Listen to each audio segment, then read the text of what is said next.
ever since 2020, the world has changed, and for some people, they went from maybe iffy to completely terrible according to some people. I am one of those people. Let's talk about Yeonmi Park.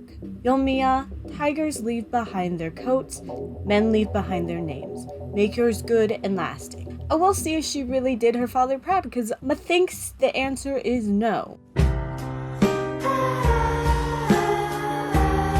Hi, I'm Serene, and welcome to the Academy. Yeonmi Park is a Korean advocate who moved from South Korea to the US in about 2015. In 2020, she had a distinct break from her earlier advocacy efforts, mostly by appearing on conservative talk media. And she's further developed a political persona that I believe to be counterproductive to her stated goals, which is helping other North Koreans who are still living in the country. Now, let me be clear. I don't like her as she is right now. I also need to put an addendum because people are like, if you say you love pancakes, then you must hate waffles.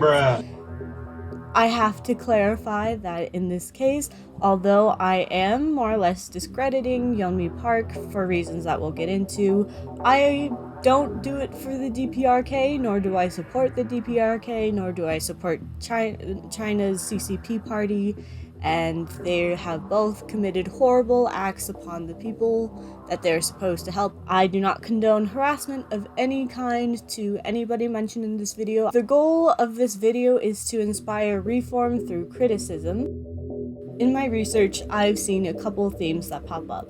When it comes to how she's going about the way in the world, it comes down to lies, betrayal, or feelings of betrayal, and then also bad activism, which is just activism that I see having bad consequences. And these issues are further compelled by issues of alienation, of complexes around her perceived intelligence, so people calling her stupid, or being called a bigot, which is a very big thing with her experience at Columbia University. Based on mostly interviews and her memoirs, this is the timeline that I've created. So here's just a little background. In the 1980s, Park's family was disgraced, so they were formerly in the Workers' Party, which is political positions. Usually it equates to power and money.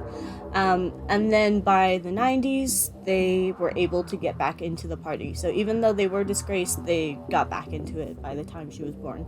So North Korea during this time is suffering from a thing called the Arduous March, or also the March of Suffering. It's basically when the Soviet Union collapsed, it collapsed trade with North Korea. North Korea wasn't able to really get any food or provisions of that sort during this time period, and there were also natural disasters which wiped out a majority of crops, or at least a large enough percentage of crops that it harmed the people of North Korea. So they couldn't be self-sufficient, they couldn't really get outside help.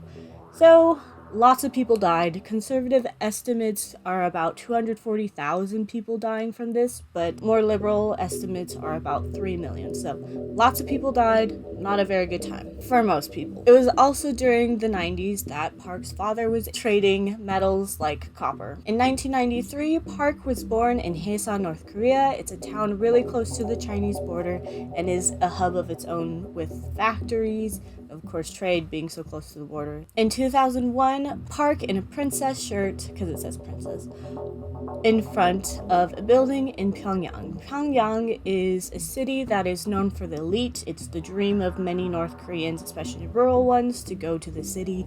It's a big honor, and she was able to go. Interestingly, but also a little bit of a tangent, this is the first time we see her with double eyelids, potentially meaning that she had plastic surgery, which is also crazy because she's like 8 or 9 years old at this time, and it feels unethical, but I guess if you have money and you are able to get plastic surgery at a time when plastic surgery isn't necessarily that common in North Korea, then her father was arrested for his trading business, also smuggling since it was illegal. In 2007, Yeonmi Park's memoir indicates that she had some instances where she saw like dead bodies and then went to a doctor to treat appendicitis, but it wasn't really appendicitis. Decided this is when I go escape. Her sister had gone while she was in the hospital. She was able to recover. Her mom and her left without her father. So that's the timeline that she gives of 2007, or at least in regards to this information. But in the DPRK's video,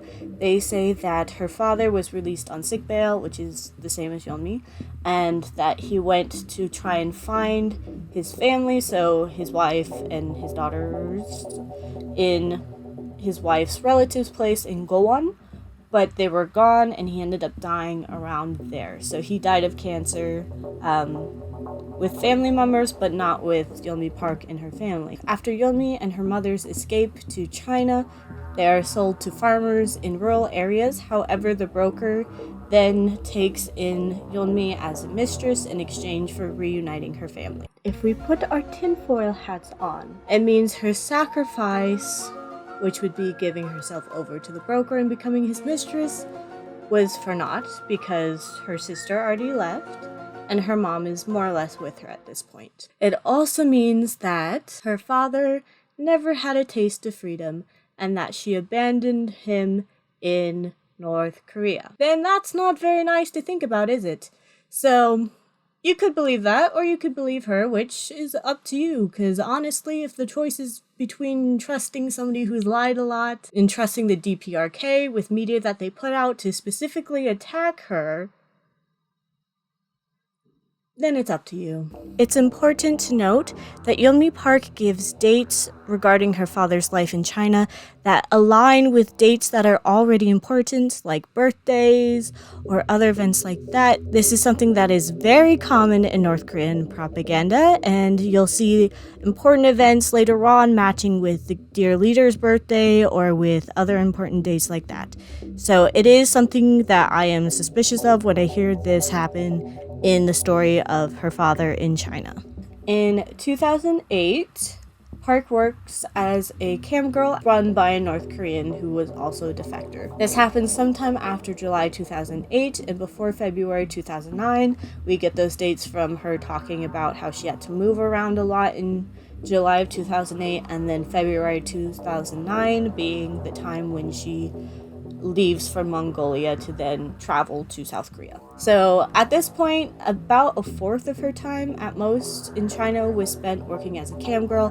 Most of the rest of the time she was either being trafficked or trafficking other North Koreans as part of the exchange for getting her family back together. So in 2009, she arrives in South Korea. However, she doesn't really speak a lot about this part, especially in podcasts. Sometimes she even explicitly says, I don't want to talk about that time. What we do know is that from the period of 2012 to 2014, she regularly appears on a South Korean TV show made to explore North Korean stories and tell them to South Korean audiences, called Now on My Way to Meet You, also called 이제 만나러 갑니다, or 이만갑, because shortening things is beautiful. And she went on the show under the name Yeju Park, and she appears with her mother on several occasions. It's also on this show that they revealed that she had the nickname the Paris Hilton of North Korea. In the time period of 2012 to 2015, she's attending Dongguk University in South Korea. It is one of the better schools in the country, but it is not at the very top. But she earned her degree in criminal justice in the effort to become a police officer, which is interesting because I don't know that people would really want a North Korean doing that type of job. There's still a lot of discrimination, a lot of fear of her spies, so no wonder she didn't really want to say her identity, but at the same time she was on a TV show, so it maybe things were not thunk. She talks about how this time period and trying to get this education that she realized that English was necessary to succeed, and it's about this time period that we can assume that she got into contact with Freedom Speakers International, who are formerly called Teach North Korean Refugees. This nonprofit organization is run by Dr. Casey Lartigue and Nguli, who have worked together to create this English tutoring and then speaking mission. It's a very libertarian organization, to say the least, if you wanted a feel for what kind of values they put together. And it's also during this time that she's inspired to create her speech that shows up on the TED Talk. So these are the speeches that she gives from then on, and then also inspires her book In Order to Live. In 2013, she went to the United States and she did some evangelical mission work, which is very interesting as somebody who is atheist, but on the interview with Andrew Schultz, she does claim that she's a Christian now. In 2014, she's traveling around the world, and one notable instance is attending the One Young World Summit, which took place in Dublin, which is also the famous speech that went viral where she's wearing a hanbok and she's crying and she's telling her story. And in 2015, she moved to the US after getting accepted into the Columbia University. And she also publishes her memoir, In Order to Live, with the ghostwriter Marian Vollers. In 2016, she starts attending Columbia University starting in January, so in the spring semester. She started dating Ezekiel Charlesworth of Charlesworth Research by the summer of 2016, and by the end of the year she is married to him. They ask you how you are, you just have to say that you're... In 2017, after 3 rounds of IVF, she is successfully pregnant with her son by the summer. And in her interview with Lex Friedman, even though I planned to pregnant with a girl, doctor made a mistake. It became a boy. In 2018, her son is born. In 2019, she graduates from Columbia University with a degree in human rights, as confirmed by the Office of the Registrar. Because yes, I know, she only mentions that she studies economics in both her Wikipedia page and also in her second book. It's a weird thing to be evasive about. I don't know why you wouldn't admit to it. And according to her book, this is the year when she started having significant marital trouble. So in 2020, she divorces from her husband early in the year, like January or so. And in May, the robbing incident happened. She has her purse, her wallet stolen, and is assaulted when she tries to confront the attackers right outside Saks Fifth Avenue on Chicago's Green Mile. So for people who don't know what this place is, it's rich people, expensive stuff. So in While Time Remains, her second book, she talks about how this experience is what prompted her writing of the book, which is also ironic because ghostwriter. In general, she starts posting more regularly on YouTube. Although there are 2 videos beforehand, one that's a channel introduction video that was made with the help of other Columbia University students, and then also a reposting of her One Young World speech in Dublin. In 2021, she begins to appear on Fox News and the Daily Wire, as well as other conservative shows and podcasts, and she becomes an outspoken advocate against wokeness, generally speaking out against the political left. On March 17th, Park releases an image on Instagram that shows the citizenship guide and then also some pictures, presumably for the application. And in November 29th, she releases a vlog called My Journey to Become an American as a North Korean Defector, which shows her and soft launches her new fiance, although maybe she was more open about it, but this was one of the first pieces of evidence that I saw of her new beau. In 2022, she, after staying legally in the US for 5 years and then having that additional period for the application process, which usually takes 18 to 24 months, she officially becomes a citizen in January. In 2023, she publishes While Time Remains with the ghostwriter Jeremy Stern. She also announces her new fiancé, Dr. Ruzbe Amadian, in the acknowledgements, and that's also where I pulled the ghostwriter from. It's on the Andrew Schultz podcast, which I'm calling it that, but it's the Flagrant podcast, where she talks about how she definitely can't be racist in any way, shape, or form, and bigoted because her nanny's Muslim, and her new fiancé's Iranian, and also an immigrant, and it's you're using my, I have a black friend argument. you can still be racist and bigoted. And I know she's trying not to be, and she doesn't see herself as that type of person. Although this isn't a definitive timeline, it is one created especially with the podcasts and interviews from Joe Rogan, Lex Friedman, Jordan Peterson, Andrew Schultz on Flagrant, which once again, I know it's not just Andrew Schultz, but I'm just gonna call it that. Asian Boss, and of course more. I've watched too much of this type of content, honestly. I'm dying. There may be inaccuracies just because the source itself keeps changing, and also because some things were not very specific. For that matter, there are quite a few inconsistencies. This is something that the internet brings up all the time. I mean, if you search Yeonmi's name in Twitter, you often get liar, but also just generally comments about her fake boobs. So you win some, you lose some. One of the strangest ones I found that an article mentioned, I don't know what they were sourcing it from, was that she claimed her father was in jail for 27 years, which is... So either that happened before she was born or like while she was alive, but if so, like it still doesn't make sense. That's a long time. Also, the fact that she witnessed a public execution in her town over a film being watched, that being probably a Western film, if not a South Korean film.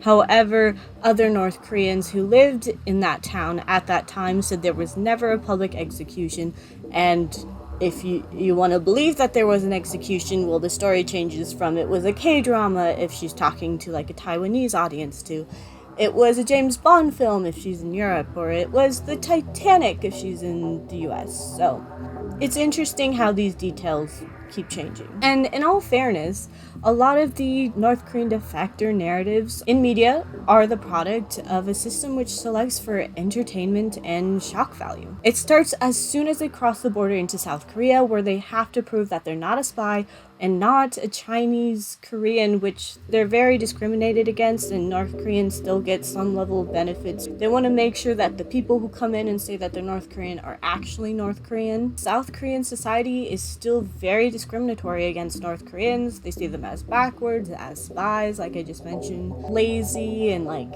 doesn't understand anything, just kind of dumb. That's the general perception of North Koreans. So many of them are unable to get work, and so many of them are unemployed, or they're only part-time workers, and it's not very conducive to making a living. North Koreans' mental health suffers. Others find opportunities at church meetings where they're either paid cash or they're paid with a meal. And people who are more entertaining or more shocking or are able to connect with Bible verses or something are asked to come back, and then they can be paid again or fed again. So there are benefits to making more dramatic stories that are more horrific. They're rewarded. And it goes even further when TV producers get a hold of North Koreans and they have them come on their shows. Sometimes they're just told to give their story, other times they're given a script, and sometimes it might even be a hybrid. The point is that, once again, this pattern is repeating, where people are expected to be dramatic, expected to be sad, expected to have all these horrific things happen to them. And if you can say something crazy like, oh, I had to catch grasshoppers and dragonflies and eat them, or I had to eat grass, or I had to eat tree bark, then people will be so shocked but also entertained by that. And even more so if it comes from this waif-like, pretty young woman. Yeonmi Park, of course, went through this process, and she was on the show Now on My Way to Meet You for several years. On episode 58, which aired in 2013, Yeonmi is with her mother, and they're talking about the foods that they like or don't like in South Korea, and then also foods they ate in North Korea. And her mom even says two things which I think are important. One is that Yeonmi keeps calling her after the show is recorded and calls her and says, I don't know anything. I feel like I'm not North Korean because I can't relate to what all these other people are saying. 방송에 출연하면서 우리 예주가 북한의 실태를 더 잘 알게 된 계기라고 생각해요. 그 예주양은 여기 와서 배운 것 같아요. 네, 그러니까 자기가 어떤 때는 엄마한테 전화를 해요. 이 방송을 녹화를 하고, 엄마 내가 진짜 북한 아이가 얽힌 어른가. 다른 언니들이 하는 말이 무슨 말인지 자기는 전혀 모르겠대요. 자꾸 거짓말을 한다는 거예요. And then they go on to talk about food. And she said that we never had to eat grass or bugs. we were able to afford white rice, which, for context, white rice is the most expensive staple food that you can get in North Korea. 그래서 풀 뜯어 먹던 얘기, 먹고 살기 어려운 얘기하면 예주 양이 저런 거 없는데? 이런 경우가 좀 있었어요. 네. 왜 그랬죠, 예주 양은 어렸을 때 그런 걸 못 겪었나요? 근데 그 정도는 아니었고 굶지는 않았어요. 굶지는 않고 이제와 같이 너네 무슨 밥을 먹니 하면 이 밥 먹는다, 옥수수 밥을 먹는다는 몰랐어요. 그저 쌀밥은 그저 당연히 밥이겠거니 하는 정도로는 살았어요. 예. And she explains that the reason for this was because the family was so well off, and we think back to her family being heavily involved in the Workers' Party. We can think about the fact that her mom was able to sell her house and therefore had money from that and was able to move. The fact that her parents were both in the trading economy, which means that they had enough goods to sell and that they had enough money to do this type of exchange. Park only mentions how she had to eat dragonflies and grasshoppers, being very specific about these two things and repeating them on almost every interview she's on. It almost becomes like a key point in her storyline, in her narrative arc. It's like something that you would be tested over, like, what did Yeonmi Park have to eat in North Korea? It would be grasshoppers and bugs, butterflies, which Andrew Schultz got wrong, Butterflies. Dragonfly. and grass, which was apparently just a mistranslation or something. It's hard to keep track of all the lies. I will leave more in-depth discussions about her historical narrative of her past to people who have gone before me, like Mary Ann Jolie, who wrote an article in The Diplomat which talked over several of these key points. Also, Parallax's video on YouTube called Yeonmi Park From Activist to Grifter. And some people will say that trauma can affect memory, and they're correct, it can, and that, we should be gracious to Yeonmi and be more understanding. But, as Yeonmi Park likes to quote from Ben Shapiro, Facts don't care about your feelings. and Park is a liar. And the media work that she's done after 2020 especially is harmful. One issue I have with Park's depiction of North Korea is that many of them are cannibals. This emphasis on cannibalism is not good in my opinion, although I do believe there's a little bit of truth to it, most likely. In one case, although this was a stand-up that Lex Fridman did by himself, he was probably informed by Yeonmi Park and maybe articles that like to exaggerate things. So he says that the famine was caused solely by Kim Jong-il, which is kind of impossible to say the least. North Korea went through a famine, mass starvation, caused primarily by Kim Jong-il. And how many people were driven to cannibalism. During the 90s famine, many were driven to cannibalism. And this is also a thing that I think is projecting Holodomor onto North Korea. I got emotional in this conversation with Yeonmi, in part because I remembered my grandmother, who survived Holodomor, the famine in Ukraine. We know that Kim Jong-il was blamed for a lot of the issues that happened in the 90s because society was starting to dip after the 70s in North Korea, and that with the new leadership, with an unfavorable brother, his older brother was more favored than he was, but he did more of the propaganda and films, so that's why he ended up being chosen. That he was blamed for a lot of the issues that happened in the early part of his leadership, even though in the first year of your leadership, you're probably dealing with the aftermath of the previous leadership. It takes time for things to happen. And we also know the whole cannibalism argument is pretty false when we look at accounts from other North Koreans. People died before they resorted to cannibalism. Most people believe that the state would provide for them. So many people chose to continue to starve, to then, whatever happens, at least one day I will be fed because the state will provide for me. And when the people who didn't do that, who didn't just pass away, some people sold their own items, their own home goods, whatever they could in order to afford food. Beyond that, we had people trading and becoming part of the market, so starting to earn money and trying to get some excess so then they could buy food more readily or get food into the country more readily. And then we had people who either stole food directly or stole things to sell to then buy food. And at the end of this list, we have maybe a few people who actually practice cannibalism.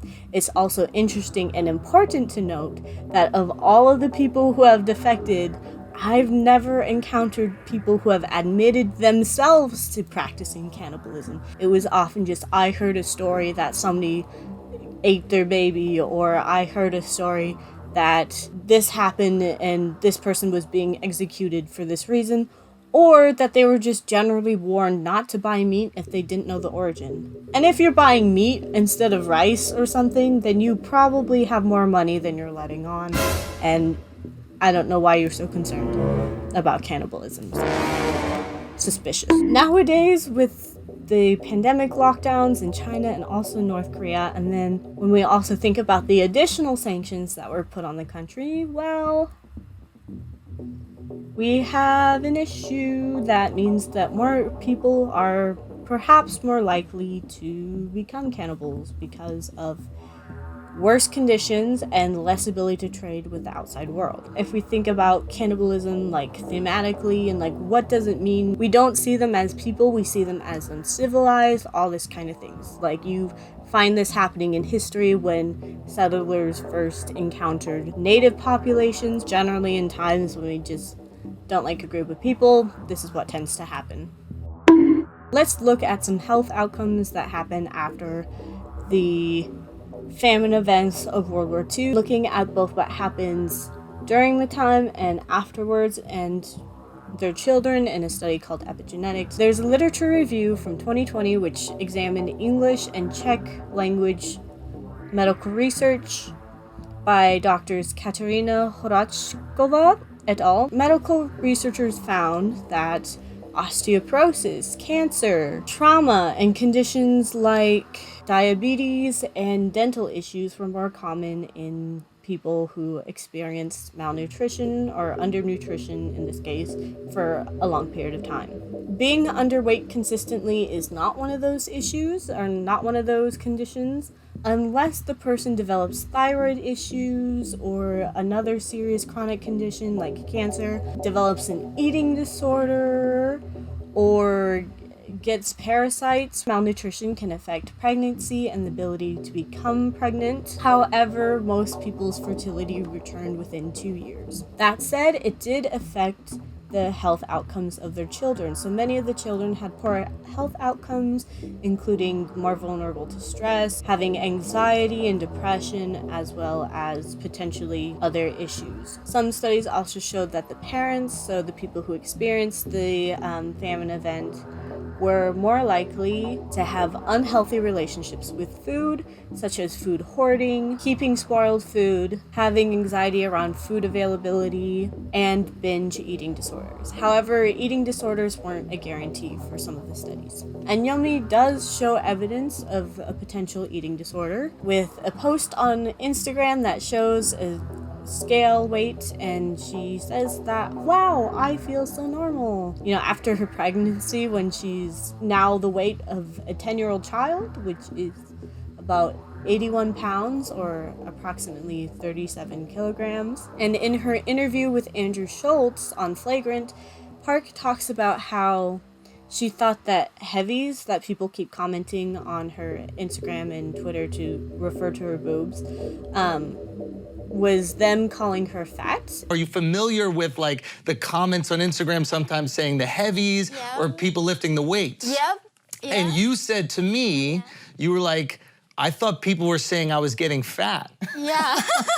Which made me feel worse. I was like, am I getting too big for these people? Oh. And to that I say, where? Where is the fat? Who do you think you are and where do you think you're hiding it? Like, to me, that screams doesn't have a good self-image and probably has issues related to their self-image and their body. So that's just a theory. Yeonmi also uses this excuse of her small weight as the reason why she had to have IVF in order to fulfill her dream of having a family. I had a son when I was 22, and I had IVF 3 times. And I'm like, as you see, I'm like 80 pounds, but back then I was like 75 pounds. And because of my severe malnutrition, somehow my body is very different. Fertility experts would agree that being underweight can make it more difficult to get pregnant, and underlying conditions can be factors into why you might have pregnancy complications. The best option in this instance, you would think, would be to gain weight in a healthy way in order to be healthy for yourself and also healthy for your kid. However, lady of the internet forces it, and that can potentially harm your kid if you don't fix the underlying issues. So, maybe there was another like time-sensitive reason, or perhaps desperation. Speaking of medical misinformation, on the Flagrant podcast with Andrew Schultz, she claims that tuberculosis is caused by malnutrition and spread by rats. What is the best rat dish? So rat dish depends. Like if the people have a lot of TB, tuberculosis, right? Right. I mean, I had and my sister, everybody knows. Everybody gets TB. From malnutrition. Right. What did he say? And I know our little furry friends have a bad reputation for spreading disease, but tuberculosis is not one of them. In fact, they're actually being used nowadays to help sniff out tuberculosis in patients by doctors. So, Uno reverse card. Actually, humans can spread tuberculosis from human to human. It's person to person. You know, we could just be gracious and say she was just misspeaking about the topic. A little misspoken is misspeaking. She's not medically trained, so, you know, it could... you know, whatever. Maybe she should have talked to her doctor, consultant, medical consultant, fiance about this, and maybe, you know, ran the information by him. But studies have shown that undernutrition, so malnutrition, I'm saying undernutrition because malnutrition can also be eating a lot, but like without adequate nutrients. Undernutrition can make people more susceptible to the disease and can cause worse health outcomes for tuberculosis. But at the end of the day, it is caused by bacteria. Bacteria must get into your lungs, and then you breathe it out and another person can get it. So don't suck the breath out of your sick TB partner's lungs, because you'll get tuberculosis. On Flagrant, Park also talks about how North Koreans have one of the highest IQs. North Korea is one of the highest IQ by nation in the world. And it's quite the bold claim. Apparently it comes from the book IQ and the Wealth of Nations by authors with the last name Lin and Van Henen. And they published a table which ranks all of the IQs in the world and puts North Koreans tied at 3rd and 4th place. You know, this statistic comes from an estimation of what North Korea's IQ could be. And it's based on Japan, South Korea, Taiwan, and China. So it's not based in reality.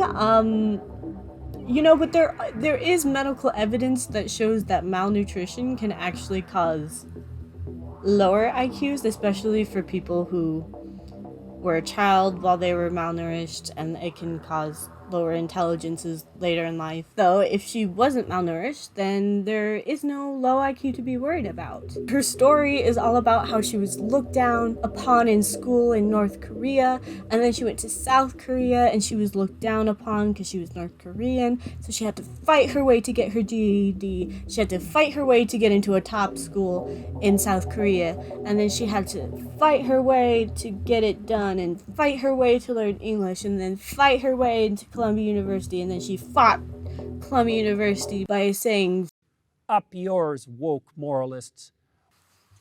Yeah. However, in interviews, she also talks about how she isn't stupid, yet she also claims a lot of ignorance. And it also accompanies this feeling of alienation, literally saying that she feels like she's from Saturn. She claims that divorce doesn't exist in North Korea, and this is something she says on the Flagrant podcast. Well, you have freedom to divorce. In North Korea, you have no freedom to divorce. And I had to laugh. I mean, there's even a North Korean novel. So a novel that was written in North Korea became popular in North Korea. It was one of the top-selling books there.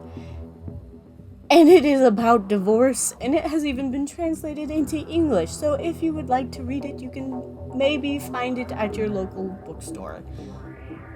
Or at least online, and you can see, wow, they talk about divorce. And Park even talks about how her mom threatened to divorce her dad in her first memoir. So if we go by her logic that if there's a word for it, then it exists, and vice versa, if there's not a word for it, it doesn't exist, then divorce exists in North Korea, and she's spouting more lies about the country. Which I guess is easy to do if nobody really knows what's happening in there, supposedly. But basically, the whole thing is, I feel like she's inspired by 1984 and Animal Farm, two books that she talks about a lot in interviews and quotes a lot, and says, wow, this exactly explains how I felt like in North Korea, talking about doublethink, doublespeak, which negates her brainwash like arguments, because if you can think this but say this, then you're not brainwashed. It's also ironic that she misses the anti-fascist, anti-authoritarian theme of both of those books so badly, especially given her current alignment. And notably, she also takes on a particularly anti-LGBTQ, anti-non-binary, anti-trans tone when she talks a lot about this. So it's funny to me that she says that she's not a bigot, and yet she's acting with bigotry in each instance that this happens. And if she wants to label herself a feminist, well then she's a TERF, and in that case she's still practicing bigotry.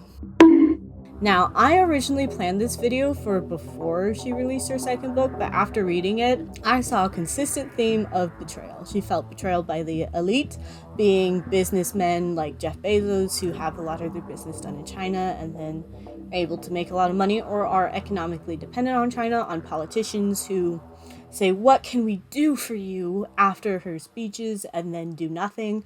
And then also celebrities, or I mean even the audience, if I'm being honest, who cry with her as she tells her story, but then continue to do nothing. This is a legitimate concern, and I understand why she feels betrayed. This is something that needs to be done. There needs to be action taken. However, there aren't a lot of people who are willing or wanting to take any action to help North Koreans.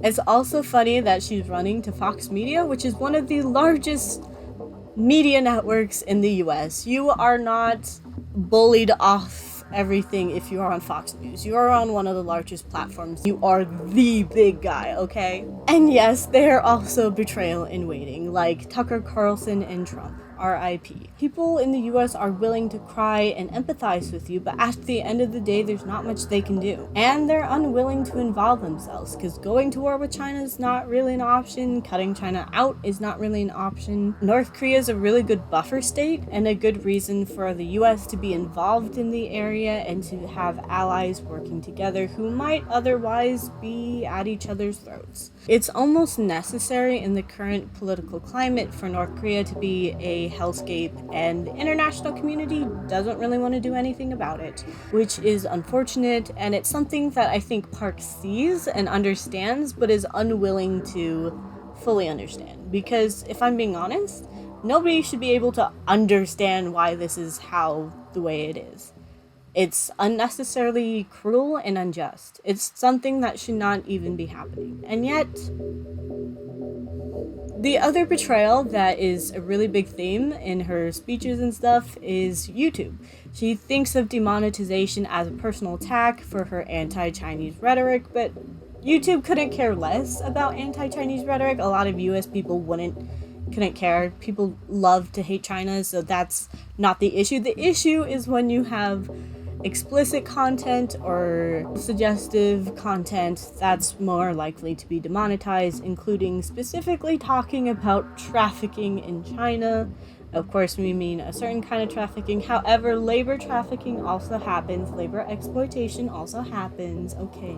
One other betrayal that I thought was interesting from reading her memoir is that she did politically align herself with the left. However, she's always been a libertarian, and being leftist and being libertarian doesn't really go together. And especially as somebody who comes from a country that's called communist, even though that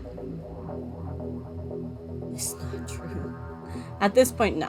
She's a very good asset to have for libertarians. With all of this betrayal in mind, it should be unsurprising that she ended up in the cryptocurrency space, because nothing says I've been betrayed like promoting a currency for betraying people in scams. Hurt people, hurt people.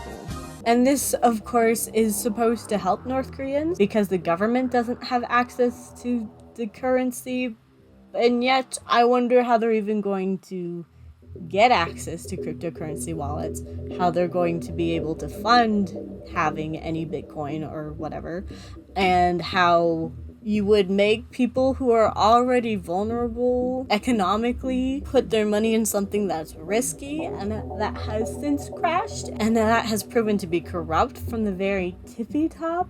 But I guess maybe she said that because her husband also, her ex-husband, is also still defending Sam Bankman-Fried. Now, my issue with Park's advocacy focusing on anti-Chinese rhetoric and anti-trafficking is that it lacks an emphasis on actionable steps to reputable charities like American Friends Service Committee, which I know sounds hippie, but it's Quaker, so it's fine. It's fine. They call themselves Friends. It's fine. Don't worry about it. Instead, she just becomes trauma consumption. This also inspires a lot of dehumanization of Chinese people who are not the government, and it's making life for Americans who are of Asian descent difficult, so she's giving her son a worse time by aggravating and by making more Americans enraged at China. People don't care to distinguish between Chinese, North Korean, Japanese, South Korean, etc. They don't care. They just see Asian. Some people even mistake Southeast Asians and South Asians as Chinese. They don't care to distinguish. So your son is being harmed by your actions, A. B, other people who are not involved in you personally are being harmed by your actions. And C, it doesn't really do anything but trauma dump on people and cause people to lose hope. And the only actions that she takes that are more like something you can do today is to donate to her personal PayPal link, which has absolutely no transparency, no oversight, or to purchase her books, which once again, no oversight, no whatever, like, we don't know where those profits are going, probably just to line your pockets in all honesty. And there's no way to really prove that that's not happening. There is no accountability. And you're friends with all these people who think women need to take accountability, or people in general need to take accountability and responsibility, and you are not doing it. So listen to your friends, take some responsibility, take some accountability, and make your donations transparent. Otherwise, people should not donate to you, and they should not buy your book. Park's interview with Lex Fridman, I think, is the most illustrative of what people are inspired to do based on her advocacy. I see two solutions. One is on the military side.